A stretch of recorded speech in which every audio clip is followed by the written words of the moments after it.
Տիեզերքի ենթադրության օրենքը։ Այն ամենը, ինչ ցանկանում եք ստեղծել, արդեն գոյություն ունի։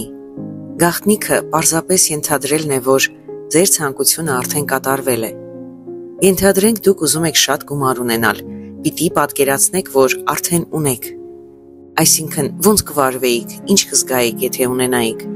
Եթե դուք այսօր խնայում եք ձեր ունեցած գումարը, չծախսելով, որովհետև վաղը չեք ունենա,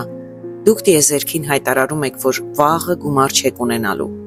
Տիեզերքն էլ ամբողջ ուժով աջակցելու է ձեր հայտարարությանը։ Բայց եթե դուք ծախսում եք, ենթադրելով, որ միևնույն է դուք ունենալու եք գումարը, տիեզերքը այդ դեպքում ևս ձեզ աջակից է, եւ դուք հրաշքով ունենալու եք այդ գումարը։ Պատճառն այն է, որ ոչինչ գոյություն չունի ձեր սեփական գիտակցությունից դուրս, եւ ձեր ողջ աշխարհի փորձառությունը խորհրդանշական պատկերացումն է այն բանի, թե որտեղ է գտնվում ձեր գիտակցությունը հենց հիմա։ Ձեր կյանքում որևէ բան փոխելու համար դուք պետք է փոխեք դրա վերաբերյալ ձեր ունեցած համոզմունքներն ու ենթադրությունները։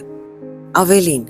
այն ամենն, ինչ դուք զգում եք, ձեր փոփոխվող գիտակցության արդյունքն է։ Ձեր ցանկության արկայությունը ենթադրելը միակ բանն է, որ կհասցնի ձեր նպատակին։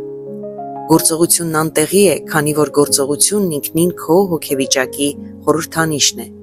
Ձեր գիտակցության փոփոխությունը միակ բանն է, որ կարևոր է։ Դուք պետք է ենթադրեք կատարված ցանկության զգացումը այնքան ժամանակ, մինչև ձեր ենթադրությունը ունենա իրականության ողջ զգայական պատկերը։ Դուք պետք է պատկերացնեք, որ արդեն զգում եք այն, ինչ ցանկանում եք։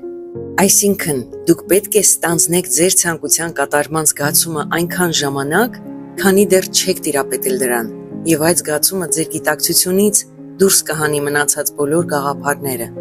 Որպեսզի ընդունեք ձեր ցանկության բնույթը, դուք պետք է պարզապես ձևացնեք, որ արդեն հասել եք ձեր նպատակին։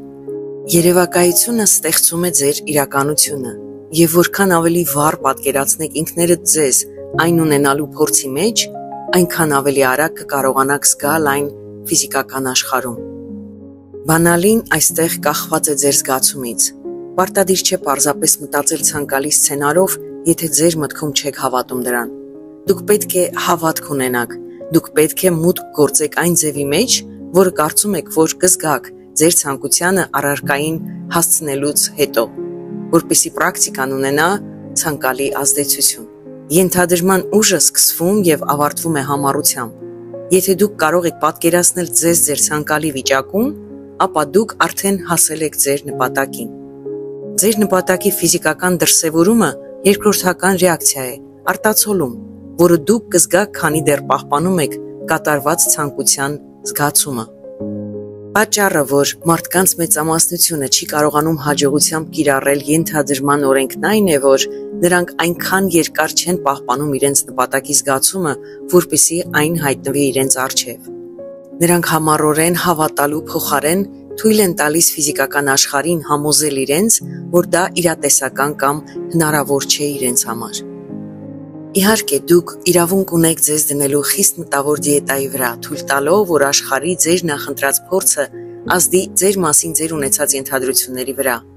Բայց իհարկե կարելի է օգտագործել վերանայման ուժը, որպեսզի փոխել ցանկացած տեսք, որ կարող է թվալ, թե ներթափանցում է ձեր կյանք։